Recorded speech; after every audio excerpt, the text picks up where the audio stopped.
जय हिंद साथियों, कैसे हैं आप सब। स्वागत है आपका एक बार फिर आपके अपने YouTube channel Shri Shyam classes में। जी हाँ साथियों, 10-10 मिनट की क्लास को एक बार फिर आगे बढ़ाते हुए हम पहुंच चुके हैं आज व्यक्तित्व पर, जिसकी सबसे ज्यादा डिमांड थी साइकोलॉजी के अंदर। सर व्यक्तित्व समझाइए, व्यक्तित्व समझ में नहीं आ रहा है, किताबों में बहुत बड़ा बड़ा दे रखा है, तो थोड़ा आप भी जो अपनी क्लासों का जो हुनर दिखा रहे हो उसको थोड़ा छोटा कीजिए और हमें बताइए। तो मैं उसके सामने आज लेकर आया, एक स्लाइड ये रहेगी, इसके बाद एक और स्लाइड आएगी, उसके अंदर अपना पूरा व्यक्तित्व कंप्लीट हो जाएगा साथियों। और आप एमसीक्यू करके देख लेना। अगर मैंने जितना भी आपको पढ़ाया है आप एमसीक्यू कर रहे हो किताबों से कहीं से भी, तो मैं दावे के साथ कह सकता हूं साथियों कि जो मैं पढ़ा रहा हूं शॉर्ट में 90% सवाल उसी शॉर्ट में से मिलेंगे साथियों। कुछ एक हो सकता है जो डीप में सवाल निकले आपके, तो साथियों अपन को 60% ही लाना है। मैं यहाँ 90 से 95% पढ़ाने की कोशिश कर रहा हूँ। लाने कितने साथियों? 60% लाने हैं अपन को। मैं कहता हूँ 90% में से अगर आपको याद रह जाता है 45 से 50% भी, तो साथियों 10%, तो बाकी 50 में से अगर तुक्के लगाएंगे तो भी आ जाएंगे साथियों। तो इसका मतलब क्या है? पात्रता अपनी क्लियर हो जाएगी साथियों। करना क्या है? छोटी छोटी जो क्लास है उनको रेगुलर देखना है। अगर रिवीजन करना है तो दोबारा देखिए। 10 मिनट की क्लास है, आप 2 गुना करके देख सकते हैं। वैसे मेरी स्पीड 2 गुना की रहती है, तो ज्यादातर छात्रों का यह रहता है कि सर थोड़ा स्पीड कम कीजिए। तो साथियों स्पीड कम करने का मतलब हो गया आप अपना पॉइंट 75 करके देख सकते हो साथियों। लेकिन जो छात्र 1.5 गुना 2 गुना में देखते हैं उनके लिए 2 गुना करने की जरूरत ही नहीं पड़ती है। तो वो ये है। तो साथियों व्यक्तित्व, पहले व्यक्तित्व का इंग्लिश में कहते हैं पर्सनालिटी। पर्सनालिटी जो शब्द है पर्सोना शब्द से मिलकर बना साथियों। इसका मतलब होता है मुखौटा या बाह्य आवरण। क्या होता है साथियों? मुखौटा जो अपन ने नकाब होता है, बाहर का जो आवरण होता है उसी को क्या कहते हैं अपन? व्यक्तित्व या पर्सोना कहते हैं साथियों। इसके बाद है कि ये व्यक्तित्व जो जन्मजात और बाहरी दोनों प्रकार का होता है साथियों। कैसा होता है? जन्मजात भी होता है और बाहर से भी। व्यक्तित्व पर्सनालिटी जो होती है जन्मजात मिलती है किसी को। देखो अपने पिताजी के ऊपर गया, देखो अपनी माताजी के ऊपर गया, बिल्कुल एज इट इज देखो। लेकिन कई बार बाहर से उसके अंदर इतना दबाव प्रेशर, वो ऐसा इन्वायरमेंटल में रह रहे कि उसका व्यक्तित्व पूरा चेंज हो जाता है। जो हंसता खेलता हुआ बच्चा होता है, आपने देखा होगा जैसे जैसे वो बड़ा होता है गुमसुम रहने लग जाता है, क्योंकि उसके ऊपर इन्वायरमेंटल का क्या पड़ रहा है? फर्क पड़ रहा है। व्यक्तित्व को 2 कारक प्रभावित करते हैं, यहाँ लिखा हुआ भी है। व्यक्तित्व को प्रभावित करने वाले कारक जैविक, वंशानुक्रम और वातावरण। तो ये प्रभावित करने बाहरी भी हो सकता है। अल्पोर्ट ने परिभाषा दी है कि मनोशारीरिक गुणों का गत्यात्मक संगठन ही क्या है साथियों? व्यक्तित्व है। अब ये कहोगे सर किताब में तो बहुत बड़ी परिभाषा दे रखी है अल्पोर्ट ने, लेकिन उसका शीर्षक जो आप शब्द उठाओगे, मनोशारीरिक गुणों का गत्यात्मक संगठन, किसने कहा है व्यक्तित्व को? अल्पोर्ट ने कहा साथियों। बस इतना से याद रखना है। परिभाषा 4-5 लाइनों की है, लेकिन उसमें से मैंने उठाया है कि मनोशारीरिक गुणों का गत्यात्मक संगठन व्यक्तित्व को किसने कहा है? अल्पोर्ट ने कहा है साथियों। वुडवर्ड क्या कहता है कि व्यक्तित्व व्यक्ति के व्यवहार की एक समग्र विशेषता है। व्यक्तित्व व्यक्ति के व्यवहार, मैंने कहा था वुडवर्ड जहां कहीं भी नाम आए एक जैसे 2 शब्द परिभाषा में भी रहेंगे। तो देखो व्यक्तित्व, व्यक्ति, व्यवहार लगभग सिमिलर शब्द है। केटल क्या कहता है कि व्यक्ति की जो भविष्यवाणी की जा सकती है व्यक्तित्व के आधार पर, व्यक्तित्व के आधार पर व्यक्ति की भविष्यवाणी की जा सकती है कि वो फ्यूचर में क्या कर सकता है। व्यक्तित्व अगर उसका अच्छा है तो वो फ्यूचर में अच्छा रहेगा। व्यक्तित्व ही खराब है उसका, तो फ्यूचर में गारंटी है कि वो आने वाला उसका फ्यूचर क्या होगा? खराब होगा साथियों। ऐसा केटल कहते हैं। अब व्यक्तित्व का वर्गीकरण साथियों यहां से भी मोस्ट है। किसने कितने वर्गीकरण करा, किसने कौन सा दिया? सॉरी, सबसे पहले शेल्डन की बात करें। शेल्डन ने दिया है 3, गोलाकार, आयताकार और लंबाकार। साथियों यहां से ये इंग्लिश वाले शब्द होते हैं ना, ये आपके सी टेट में पूछे जाते हैं। इंग्लिश वाले शब्द है जैसे सेमिक्रोटोनिया का संबंध किससे है? व्यक्तित्व से है। सोमेटोटोनिया का संबंध व्यक्तित्व से। विसरोटोनिया, देखो शेल्डन ने 3 दिए। गोलाकार, गोल मटोल होता है, कई गोल मटोल होते हैं, हाइट कम रहेगी, गोल मटोल रहेंगे, यानी कि उनकी बॉडी वगैरह जो रहेगी वो क्या रहेगी? गोल मटोल। आयताकार, मतलब आयताकार का मतलब क्या था? लंबे चौड़े, मतलब ज्यादा फैले हुए। हाइट कैसे होता है? लंबा, आमने सामने की भुजाएं बराबर। लंबाकार मतलब पतले होंगे, दुर्बल होंगे और लंबे होंगे। गोलाकार को कहा गया विसरोटोनिया, आयताकार को सोमेटोटोनिया, लंबाकार को सेमिक्रोटोनिया। स्प्रेंगर, साथियों स्प्रेंगर ने दिए हैं आपके कितने? 6 दिए हैं। सैद्धांतिक, सैद्धांतिक कौन होता है? सैद्धांतिक व्यक्ति तो किसका होता है? लेखक या कवि का होता है साथियों। लेखक या कवि का होता है। आर्थिक, आर्थिक किसका होता है? व्यापारी का होता है। किसका होता है? व्यापारी जो बिजनेसमैन होते हैं। सौंदर्य अनुभवी, सौंदर्य अनुभवी किसका होता है साथियों? व्यक्तित्व कलाकार का होता है। कलाकार का व्यक्तित्व सौंदर्य अनुभवी। सामाजिक, सामाजिक किसका होगा साथियों? जो राजनीति वगैरह कर रहे हैं, राजनीति वगैरह कर रहे हैं उनका क्या हो जाएगा? सामाजिक, समाज वाले लोगों का। तो राजनीति के किसका होगा? राजनेता का।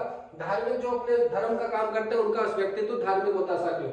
जुंग के अनुसार 3 होते हैं, ये भी इंपॉर्टेंट है। अंतर्मुखी, बहिर्मुखी और उभयमुखी।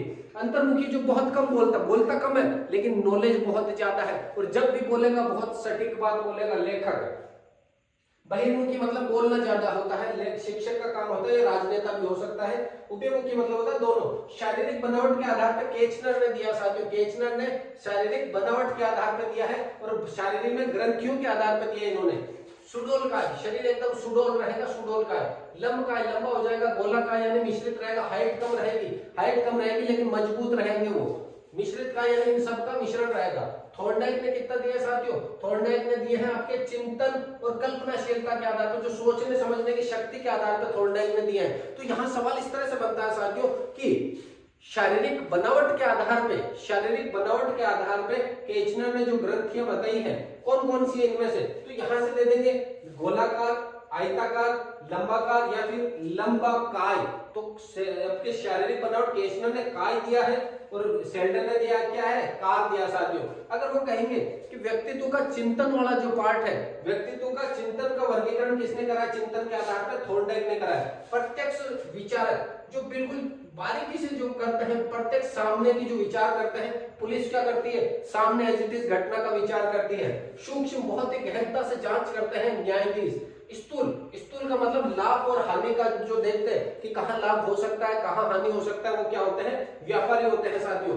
भारतीय दृष्टिकोण के अनुसार जो व्यक्तित्व होते हैं सत्वगुणी, तमोगुणी और रजोगुणी साथियों। सत्वगुणी देवता, सत्वगुणी कौन है? देवता है। तमोगुणी कौन है? जिसमें अवगुणी राक्षस है।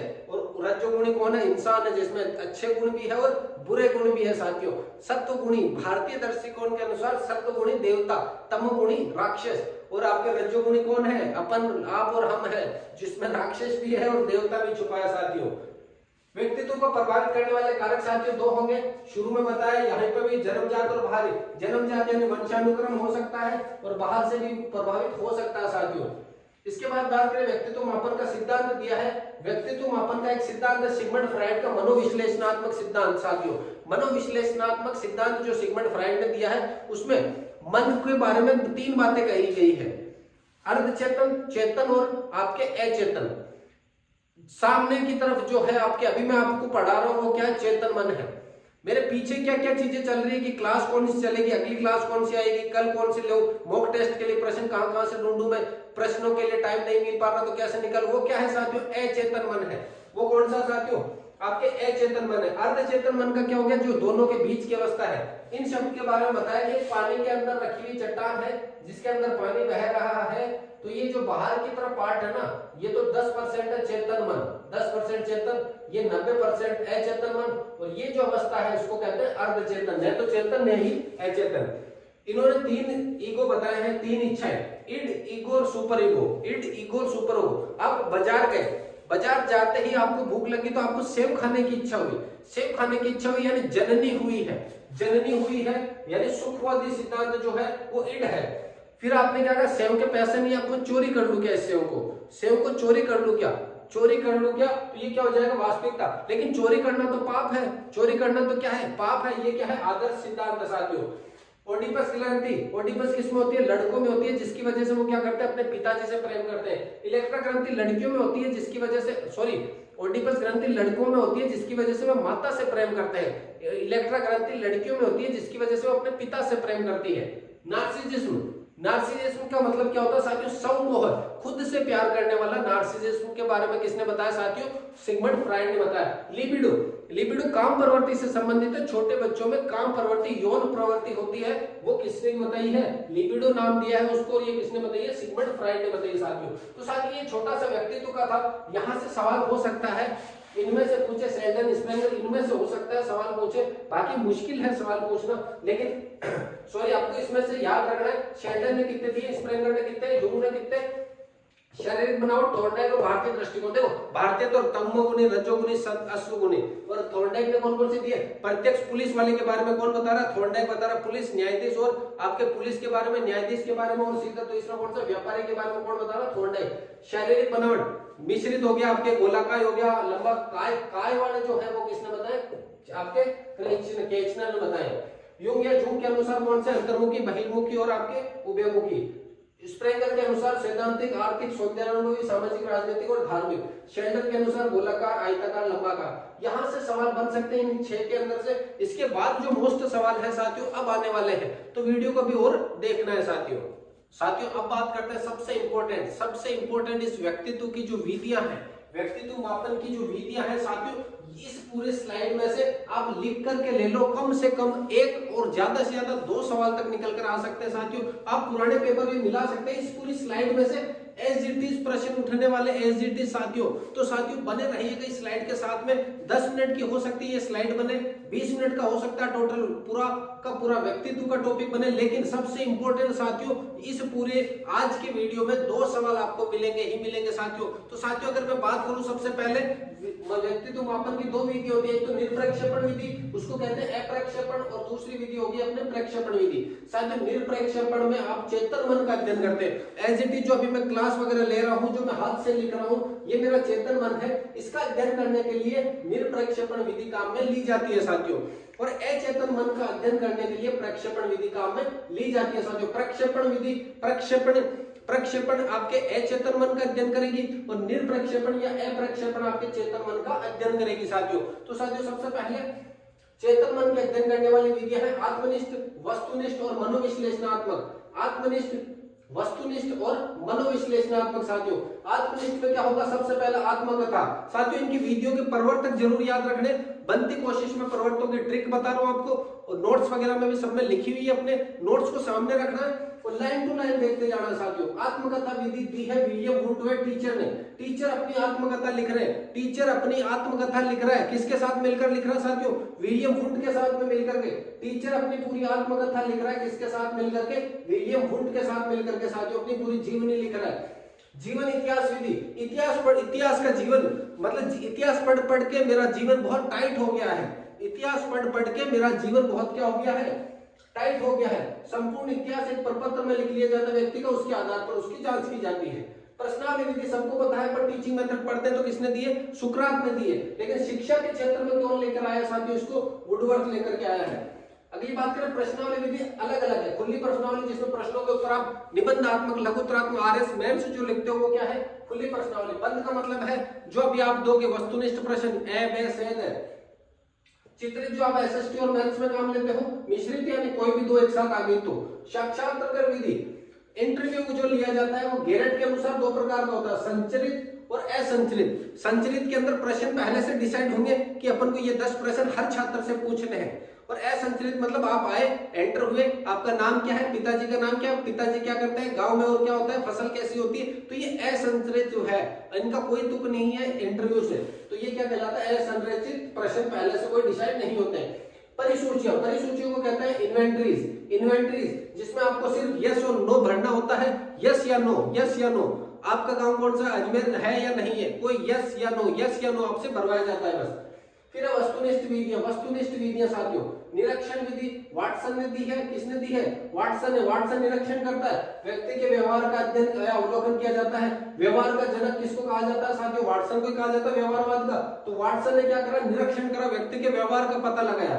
फिर क्रम निर्धारण मापनी, पंच बिंदु मापी कहा जाता है, जो हमेशा सत्य बोलता है, सर्वदा सत्य 100%, प्राय सत्यवादी 75%, कभी कभी सत्यवादी 50%, कभी बहुत कम बोलता है सत्य तो 25%, कभी बिल्कुल सत्य नहीं बोलता तो 0%।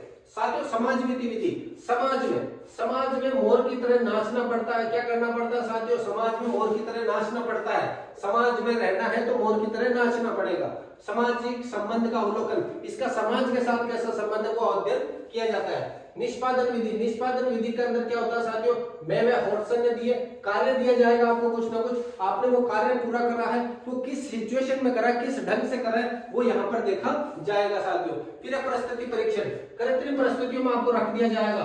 आपका मतलब इसे एक जैसे कि कोई ना कोई कृत्रिम मानव ने खुद ने बनाई है ऐसी परिस्थिति, उसमें आपको छोड़ दिया जाएगा, आप वहां कैसे सर्वाइव करते हो वो यहाँ पर देखा जाएगा साथियों। अब है प्रक्षेपण विधि साथियों, यहाँ से भी मोस्ट इंपॉर्टेंट लगा लेना। शायद आपको थोड़ा सा मतलब हो सकता है दिखने में थोड़ी कम लग रही हो कि साथियों सर हमें थोड़ा दिखाई कम देता है, बड़े अक्षर लिखो, लेकिन क्या करें अब स्लाइड इतनी ही बन पाती है अपने से एक बार में, वरना फिर थोड़े बड़े लिखेंगे, फिर जाएंगे पीछे, फिर बोर्ड को साफ करेंगे, फिर लिखेंगे। इससे अच्छा हो सकता है थोड़ा कम दिखे, लेकिन नोट्स आपके पास है, इन नोट्स में ये एज इट इज लिखी हुई है लाइन टू लाइन। और नोट्स अगर आपके पास नहीं है तो नंबर पर संपर्क करो, नोट्स आपको उपलब्ध करवा दिए जाएंगे साथियों। रोसा या शाही धब्बा परीक्षण। हाँ साथियों, एक बात और कि मैंने जो नोट्स लिखे ना ये 2021 में लिखे हुए हैं साथियों, साफ साफ दिख रहा होगा कई जगह 21 तारीख लिखी हुई है। हाँ 21 में लिखे हैं, 22 की जो वैकेंसी थी उसकी तैयारी के लिए लिखे थे। उसके बाद 22 की वैकेंसी होगी साथियों, अभी पिछले साल भी हुई थी, तो उसमें आप देख सकते हो उस नोट से कितने सवाल मिल रहे हैं साथियों, पहले के नहीं है नोट्स। पहले ये भी नहीं है कि 15-16 में लिख दिया मैंने, 17-16 के आप मिला लो साथियों, 21 में लिखे हुए नोट्स है। उसमें से आप जो पुराने पेपर नहीं पुराने हो चुके वो तो छोड़ो कि सर आपने पुराने तो देख के लिख दिए होंगे, नहीं, उसके बाद जो एग्जाम हुए ना वो देखिएगा उस नोट्स में से as it is line to line मिले हुए हैं साथियों। 20 सवाल ऐसे मिलेंगे जो नोट्स में लाइन टू लाइन है। 10 सवाल जरूर है कि आपके समझ के ऊपर है, अगर नोट्स अच्छे से समझे हुए हैं तो साथियों नोट्स को समझना भी है, रटना नहीं है। साइकोलॉजी रटी नहीं जाएगी, एग्जाम में आप रटी भी साइकोलॉजी को क्या होगा साथियों, भूल जाओगे, ये भी थोड़ा सा ध्यान रखना साथियों। प्रक्षेपण विधि का सबसे पहले रोसा का शाही धब्बा परीक्षण, इंक वॉल्ट टेस्ट कहा जाता है इसको, क्या कहा जाता है, इंक वॉल्ट टेस्ट। 10 कार्ड देंगे जिसमें 5 तो ब्लैक एंड व्हाइट होंगे, 2 रेड होंगे, 3 अदर कार्ड होंगे। कार्ड दिखाकर पूछा जाता है कि आपको ये कार्ड में दिख रहा है, क्या दिख रहा है, आपको कार्ड में दिख रहा है, क्या दिख रहा है, रोसा का शाही के धब्बे डाल दिए जाते हैं कार्ड में। अब कार्ड में शाही के धब्बे जैसे डाले तो वो कार्ड कैसा हो गया, अलग अलग डिजाइन बन गई उसमें। अब आप उसके ऊपर देख करके बता रहे हो कि सर मुझे तो ऐसा लग रहा है कि ये व्हाइट बोर्ड है, ये पूरा कार्ड व्हाइट है, इसके ऊपर देखो यहाँ शाही लग रही है, इसका मतलब मुझे लग रहा है जैसे चांद पे कोई दाग वगैरह, तो उसके आपके चांद पे दाग जैसे का उसको अगले वाले को पता चल गया कि इसके माइंड में क्या चल रहा है, ये कैसा व्यक्ति है। प्रासंगिक अंतर्बोध परीक्षण टीएटी, मॉर्गन व मुरे ने दिया है, मॉर्गन व मुरे ने दिया है प्रासंगिक अंतर्बोध। अंतर रे का रे से मॉर्गन का रे वाला दोनों, इसमें रे ऊपर है तो दोनों के रे ऊपर की तरफ है, इस तरह से थोड़ा बनाया है। 30 चित्र कार्ड दिखाए जाएंगे, 10 तो फीमेल के होंगे, 10 मेल के होंगे और 10 कार्ड बोर्ड होंगे साथियों। कार्ड दिखाकर उनसे कहानियां पूछी जाती है, कार्ड दिखाएंगे और कहेंगे इसके बारे में कुछ ना कुछ बताओ, कहानी बताओ कि ये कैसा दिख रहा है, क्या कर रहा है, कपड़े कैसे पहन रखे हैं, क्या है पहनावा, क्या है दिखने में, कैसा है, बाल कैसे है, तो आप कहानी बताओगे उसकी, तो उसके आधार पर आपको जज किया जाएगा। बाल संबोध परीक्षण सीएटी चाइल्ड वाला, ल्यूपोर्ट बेलाक ने, बाल वाला किसने दिया, बालक ने दिया, बाल वाला किसने दिया, बालक ने दिया। अब बालक से संबंध है 10 कार्ड जानवरों के दिखाएंगे, छोटे बच्चों को तो जानवरों के दिखाएंगे और जानवरों के कार्ड दिखाकर उनकी प्रतिक्रिया पूछी जाती है साथियों। वाक्य पूर्ति, वाक्य के पूरे सेंटेंस को कंप्लीट करा जाता है। अब देखो टेलर वाले ने पानी पी करके वाक्य पूरा किया, टेलर वाले ने पानी पी करके वाक्य पूरा किया, मुझे वो ट्रिक अभी भी याद है जो मैंने बनाई थी, टेलर वाले ने पानी पी करके वाक्य पूरा करा। ऐसे ट्रिक आपको भी बनानी है। अगर ट्रिक लग रहा है कि सही है, लग रहा है कि हाँ पढ़े अपने काम के आ रहे, तो वीडियो को लाइक जरूर करें। साथियों व्यू अच्छे आ रहे हैं लेकिन लाइक कम है, तो लाइक जरूर करें इस वीडियो को। खेल व नाटक विधि, खेल में क्या करता है साथियों, मोरेनो बनता है। एक तो समाज में रहना है तो मोर बनकर रहना पड़ेगा, खेलते हैं तो मोर बन करके खेलते हैं, नाचते कूदते हैं मोर बन करके। खेल व नाटक में स्वतंत्रता पूर्वक भाग जो लेकर उसके हिसाब से। शब्द साहचर्य परीक्षण वॉल्टर ने दिया है, शब्द साहचर्य परीक्षण क्रिकेट, सिर्फ शब्द लिखा क्रिकेट, अब आप उसके आगे लिखो क्या क्या लिख सकते हो, क्रिकेट अच्छा खेल है, क्रिकेट में खेलता हूँ, क्रिकेट ये मैं करता है, तब ये कहता है कि यार इसको क्रिकेट ज्यादा पसंद है। एक होता है कि क्रिकेट खेलते भारत के टीम के कप्तान ये है, इतनी दूरी होती है, मतलब इसको प्रोफेशनल नॉलेज है। अब अगला है चित्र या निरामय कुंठा। कुंठा क्या होती है साथियों, कुंठा रोज होती है अपन को, कुंठा क्या होती है, रोज होती है, कुंठा रोज होती है साथियों। कुंठा भग्नाशा किसे कहते हैं अपन, अपनी जो सफलता और असफलता यानी जो असफलता उससे संबंधित जो है अपन वो क्या कहलाएगी आपके, कुंठा या भग्नाशा। असफलता से संबंधित चीज क्या कहलाएगी साथियों, कुंठा या भग्नाशा आपके। इसको रोजेविक ने कुंठा या कुंठा क्या होती है, रोज होती है अपने। 12 कार्ड मेल के 12 कार्ड फीमेल के दिखाए जाते हैं। अब अगली जो है मनोविश्लेषणात्मक, ये अपने दिया है सिगमंड फ्रायड ने, इसका मैंने जस्ट पहले जिक्र कर लिया था साथियों आपके सामने। ओडिपस इलेक्ट्रा ग्रंथि और आपके जो इड ईगो इदम वाला जो सिगमंड फ्रायड वाला था मैंने पहले ले लिया। एक और है विधि, इसी के अंदर मुफ्त साहचर्य परीक्षण, इसमें मानसिक रोगियों का क्या किया जाता है, जांच की जाती है साथियों। तो मैं दावे के साथ कह सकता हूं साथियों, ये अगर स्लाइड अच्छे से पढ़ लिया आपने, नोट्स को रिवीजन कर लिया, अंतिम समय में रामबाण साबित होगी साथियों साइको के लिए। और मैं दावे के साथ कह सकता हूं कि अगर आपने मेरे साथ कदम से कदम मिलाकर साइकोलॉजी पढ़ ली, नोट्स अच्छे से याद कर लिए, नोट्स को समझ लिया पॉइंट टू पॉइंट, तो कोई माइका लाल नहीं है जो आपकी रीट पात्रता पास करने से रोक सके साथियों। मेंस में भी मैं आपके साथ कदमों से कदम मिलाकर चलूंगा साथियों। बस आपको क्या करना है, जो समय सारणी बताई है मैंने पिछले एक वीडियो में, समय सारणी के अंदर 14 से 15 घंटे पढ़ने का बात कही थी मैंने कि अब दिन कितने बचे, 10-12 दिन तो पूरे बचे साथियों। 10-12 दिन एडी चोटी का जोड़ लगा देना है, मतलब अपने पड़ोसियों अपने रिश्तेदारों को जो ये कह रहे हैं कि तुमसे नहीं हो पाएगा, उनको यही तुमसे नहीं वो नहीं हटा देना है और उनको वो कल को वही आपको ये कहना चाहिए कि तुमसे हो पाएगा, हाँ मुझे पता था कि तुम कर लोगे, मुझे पता था कि तुम क्रैक करोगे, मेंस में जाओगे। तो साथियों ये शब्द उनके होने चाहिए जो आज नहीं कह रहे ना, वो नहीं हटा देना चाहिए, क्रॉस कर देना चाहिए उस नहीं को। वो खुद करेंगे क्रॉस, आप नहीं, वो सामने वाला आएगा जो बोल रहा है ना, वो खुद आएगा, वाइटनर फेर के जाएगा आपके नहीं पे। तो बस आपको क्या करना, बने रहना है, लगातार मेहनत करनी है, नोट्स आपके पास किसी भी टीचर के हो, लगे रहना है दिन रात। अब अंतिम समय में एमसीक्यू के ऊपर भी ध्यान देना साथियों। एमसीक्यू की अपन भी लेकर आएंगे क्लास, जिसमें रोज के 100 प्रश्न अपन लेकर के आएंगे। बनाने के लिए मैंने दिए हुए हैं, पीपीटी बन के जब आएगी उसके बाद में, यानी कल से क्लास एमसीक्यू की भी एक क्लास रेगुलर आएगी। उसका टॉपिक आपको पहले से बता दिया जाएगा कि ये एमसीक्यू क्लास इस टॉपिक पर आएगी, तो आप पढ़ करके आओ साथियों। तो साथियों अगर क्लास पसंद आई है तो वीडियो को लाइक करें, दोस्तों के साथ शेयर जरूर करें इस चैनल को। मिलते हैं अगली क्लास में, तब तक के लिए जय हिंद, वंदे मातरम।